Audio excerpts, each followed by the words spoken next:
ಖಾಲಿ ಎರಡು ಬೀಟ್ರೂಟಿಂದ ಡಬ್ಬ ಪೂರ್ತಿ ಜಾಮ್. ಇಷ್ಟು ಸುಲಭವಾಗಿ ಮಾಡಲಿಕ್ಕೆ ಬರ್ತದೆ ಅಂತ ಹೇಳಿ ನನಗೆ ಕೂಡ ಗೊತ್ತೇ ಇರಲಿಲ್ಲ.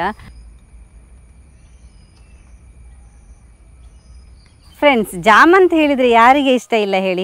ಮಕ್ಕಳಂತೂ ತುಂಬ ಇಷ್ಟಪಟ್ಟು ಸೇವಿಸ್ತಾರೆ. ಒಂದು 2 ಬೀಟ್ರೂಟ್ ಇದ್ದರೆ ಸಾಕು. ಆ 2 ಬೀಟ್ರೂಟನ್ನು ಉಪಯೋಗಿಸ್ಕೊಂಡೇ ಮನೆಯಲ್ಲಿ ಸಿಂಪಲ್ಲಾಗಿ ಜಾಮನ್ನು ಹೇಗೆ ಮಾಡೋದಂತ ಹೇಳಿ ನಾನು ಇವತ್ತಿನ ವಿಡಿಯೋದಲ್ಲಿ ನಿಮಗೆ ತೋರಿಸಿಕೊಡ್ತೇನೆ. ತುಂಬಾ ಈಸಿಯಾಗಿದೆ. ನೀವು ಕೂಡ ಈ ವಿಡಿಯೋ ನೋಡಿದ್ರುಂಟಲ್ಲ, ತಪ್ಪದೆ ಮನೆಯಲ್ಲಿ ಟ್ರೈ ಮಾಡ್ತೀರಾ. ಹಾಗಾದರೆ ವಿಡಿಯೋ ಸ್ಟಾರ್ಟ್ ಮಾಡುವ ಅಲ್ಲ? ನಾನು Asha Udupa Kateel. Welcome back to Karavali Mirror. ಮಕ್ಕಳು ತುಂಬಾ ಇಷ್ಟಪಟ್ಟು ತಿನ್ನುವಂತಹ ಬೀಟ್ರೂಟ್ ಜಾಮಿಗೆ ಉಂಟಲ್ಲ, ನಾನಿಲ್ಲಿ 2 ಬೀಟ್ರೂಟನ್ನು ತಗೊಂಡಿದ್ದೇನೆ. ದೊಡ್ಡ ದೊಡ್ಡ ಸೈಜ್ನ ಬೀಟ್ರೂಟ್ ನೋಡಿ, ಚೆನ್ನಾಗಿ ತೊಳೆದಿದ್ದೇನೆ. ಇನ್ನು ಇದರ ತಲೆ ಮತ್ತು ಬುಡವನ್ನು ಎರಡನ್ನು ಕೂಡ ತೆಗೆದು ಸಿಪ್ಪೆ ತೆಗೆದು ಚಿಕ್ಕದಾಗಿ ಕಟ್ ಮಾಡಲಿಕ್ಕೆ ಉಂಟು. ತೆಳುವಾಗಿ ಸಿಪ್ಪೆ ತೆಗಿತಾ ಬರುವ.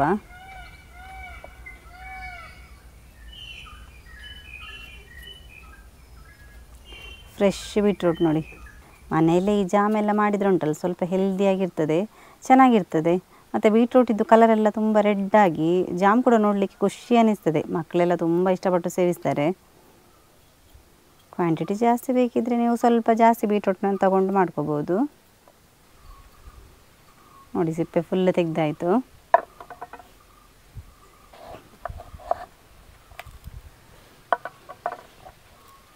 ನೋಡಿ, ಬೀಟ್ರೂಟನ್ನು ಸ್ವಲ್ಪ ಚಿಕ್ಕದಾಗಿ ಕಟ್ ಮಾಡುವ. ಹಾಗೆ ಕಟ್ ಮಾಡೋದ್ರಿಂದ ಬೀಟ್ರೂಟ್ ಬೇಗ ಬೇಯ್ತದೆ.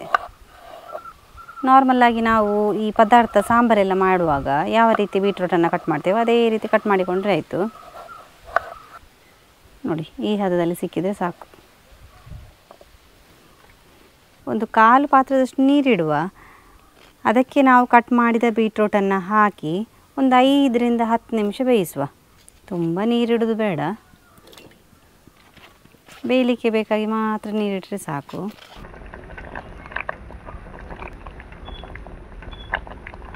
ಬೀಟ್ರೂಟ್ ನೋಡಿ ಚೆನ್ನಾಗಿ ಬೆಂದಿದೆ. ಒಂದು 5ರಿಂದ 10 ನಿಮಿಷ ಬೇಯಿಸಿದರೆ ಸಾಕು. ಇನ್ನು ಮಿಕ್ಸಿಗೆ ಹಾಕ್ಕೊಂಡು ರುಬ್ಬುವ. ಬೀಟ್ರೂಟ್ ಸ್ವಲ್ಪ ತಣ್ಣದಿದೆ. ಮಿಕ್ಸಿಗೆ ಹಾಕಬೇಕಾದ್ರೆ ಸ್ವಲ್ಪ ಕೂಡ ನೀರು ಹಾಕೋದು ಬೇಡ. ಆಲ್ರೆಡಿ ಬೀಟ್ರೂಟ್ ಬೆಂದಿದೆಲ್ಲ, ಅದರದ್ದೇ ನೀರು ಬಿಟ್ಕೊಳ್ತದೆ, ಅಷ್ಟು ಸಾಕಾಗ್ತದೆ. ಬೀಟ್ರೂಟನ್ನು ನುಣ್ಣಗೆ ರುಬ್ಬಿ ಆಯಿತು, ಸ್ವಲ್ಪ ಕೂಡ ತರಿ ಇಲ್ಲ ನೋಡಿ. ನಾನು ನೀರು ಸ್ವಲ್ಪ ಕೂಡ ಹಾಕಲಿಲ್ಲ, ಖಾಲಿ ಬೀಟ್ರೂಟ್ ಬೇಯಿಸಿದ್ದು ನೀರೇ. ಅದು ಬೀಟ್ರೂಟ್ ಚೆನ್ನಾಗಿ ಹೇಳ್ಕೊಂಡಿರ್ತದೆ ನೀರು. ನಾವು ರುಬ್ಬುವಾಗ ಫುಲ್ಲು ನೀರು ಬಿಟ್ಕೊಳ್ತದೆ. ಇದನ್ನು ಚೆಂದ ಮಾಡಿ ಬಾಡಿಸುವ. ನೀರಿನ ಪಸೆ ಎಲ್ಲ ಕಡಿಮೆ ಆಗಬೇಕು. ಕೈ ಆಡಿಸ್ತಾ ಇರಬೇಕು, ಇಲ್ಲದಿದ್ದರೆ ತಲೆ ಹಿಡಿತದೆ. ಜಾಮ್ ಮಾಡೋ ವಿಧಾನದಲ್ಲಿ ಬಾಡಿಸೋದೇ ಒಂದು ಕೆಲಸ, ಮತ್ತೇನು ದೊಡ್ಡ ಕೆಲಸ ಇಲ್ಲ. ಸಾಮಗ್ರಿ ಕೂಡ ಕೇವಲ 3 ಸಾಮಗ್ರಿಗಳನ್ನು ಹಾಕ್ಕೊಂಡು ಜಾಮ್ ಮಾಡಲಿಕ್ಕೆ. ನೋಡಿ, ಇದು ಬೇಯಿಸಬೇಕಾದ್ರೆ ಈ ಥರ ಬಬಲ್ಸ್ ಬರ್ತದೆ.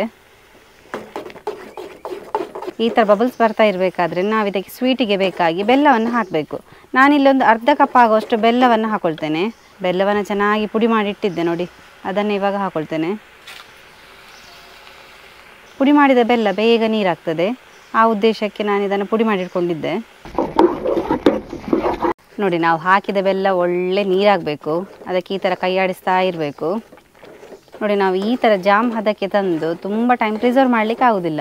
ಪ್ರಿಸರ್ವ್ ಮಾಡಲಿಕ್ಕೆ ಬೇಕಾಗಿ ನಾವಿಲ್ಲಿ ಲಿಂಬೆ ಹುಳಿಯನ್ನು ಹಾಕ್ತೇವೆ. ಲಿಂಬೆ ಹುಳಿ ಹಾಕೋದ್ರಿಂದ ಒಂಚೂರು ಟೈಮ್ ನಮಗೆ ಪ್ರಿಸರ್ವ್ ಮಾಡಿಡ್ಬೋದು, ಏನು ಹಾಳಾಗೋದಿಲ್ಲ.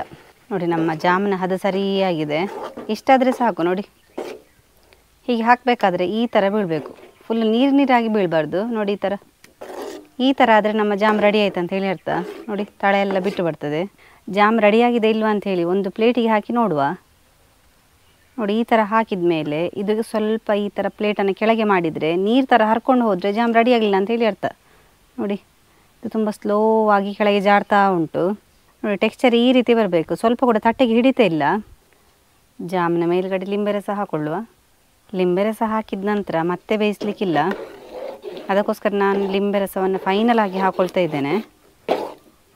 ಲಿಂಬೆ ರಸ ಹಾಕಿದ ಮೇಲೆ ಚೆನ್ನಾಗಿ ಮಿಕ್ಸ್ ಮಾಡಬೇಕು, ಎಲ್ಲ ಕಡೆಗೆ ಬರಬೇಕು. ನೋಡಿ, ನಂತರ ಒಂದು ಡಬ್ಬದಲ್ಲಿ ಪ್ರಿಸರ್ವ್ ಮಾಡಿ ಇಡ್ಬೋದು. ಜಾಮ್ ನೋಡಿ ರೆಡಿಯಾಗಿದೆ. ಖಾಲಿ 2 ಬೀಟ್ರೂಟನ್ನು ಉಪಯೋಗಿಸಿಕೊಂಡು ಡಬ್ಬ ಫುಲ್ಲು ಜಾಮ್ ಆಗಿದೆ. ನೋಡಿ, ಇದನ್ನು ನೀವು ಹಾಗೆ ಪ್ರಿಸರ್ವ್ ಮಾಡ್ಬೋದು, ಏನು ಹಾಳಾಗೋದಿಲ್ಲ. ಈ ಜಾಮನ್ನ ನೀವು ಬ್ರೆಡ್ಡಿಗೆ ಹಾಕ್ಕೊಂಡು ಸೇವಿಸಿದ್ರಂತೂ ಭಾರಿ ರುಚಿ ಇರ್ತದೆ. ಬ್ರೆಡ್ ಜೊತೆಗೆ ನಿಮಗೆ ಈ ಚಪಾತಿ ಇದ್ದರೆ ಕೂಡ ಅದಕ್ಕೆ ಕೂಡ ಹಾಕಿ ತಿನ್ಬೋದು. ಮಕ್ಕಳು ಮತ್ತು ದೋಸೆಗೆಲ್ಲ ಹಾಕಿ ತಿಂತಾರೆ ಕೆಲವರು, ಅವರು ಅದಕ್ಕೆ ಕೂಡ ಹಾಕ್ಕೊಂಡು ಈ ಜಾಮನ್ನು ತಿನ್ಬೋದು, ಭಾರಿ ರುಚಿ ಇರ್ತದೆ. ನೋಡಿದ್ರಲ್ಲ ಫ್ರೆಂಡ್ಸ್, ನಮ್ಮ ಬೀಟ್ರೂಟ್ ಜಾಮ್ ಮನೆಯಲ್ಲೇ ಯಾವ ರೀತಿ ಸಿಂಪಲ್ಲಾಗಿ ಮಾಡ್ಕೋಬೋದು ಅಂತ ಹೇಳಿ. ನೀವು ಕೂಡ ಇದನ್ನು ತಪ್ಪದೆ ಟ್ರೈ ಮಾಡಿ. ಹಾಗೆಯೇ ಈ ವಿಡಿಯೋ ಇಷ್ಟ ಆದರೆ ನಿಮ್ಮ ಫ್ರೆಂಡ್ಸಿಗೆ, ರಿಲೇಟಿವ್ಸ್ಗೆಲ್ಲ ಹೆಚ್ಚು ಶೇರ್ ಮಾಡಿ. ಯಾರಾದರೂ ನಮ್ಮ ಕರಾವಳಿ ಮಿರರ್ ಚಾನಲ್ನ ಹೊಸಬರು ನೋಡ್ತಾ ಇದ್ದರೆ ಸಬ್ಸ್ಕ್ರೈಬ್ ಮಾಡೋದನ್ನು ಮಾತ್ರ ಮರಿಬೇಡಿ. ಹೀಗೆ ನಮ್ಮ ಚಾನಲ್ನ ಸಬ್ಸ್ಕ್ರೈಬ್ ಮಾಡಿ, ಸಪೋರ್ಟ್ ಮಾಡಿ, ಫಾಲೋ ಮಾಡ್ತಾ ಇರಿ. ನಾವು ಇಂಟ್ರೆಸ್ಟಿಂಗ್ ವಿಡಿಯೋದೊಂದಿಗೆ ಮುಂದೆ ಸಿಗ್ತಾ ಇರ್ತೇವೆ. Thank you.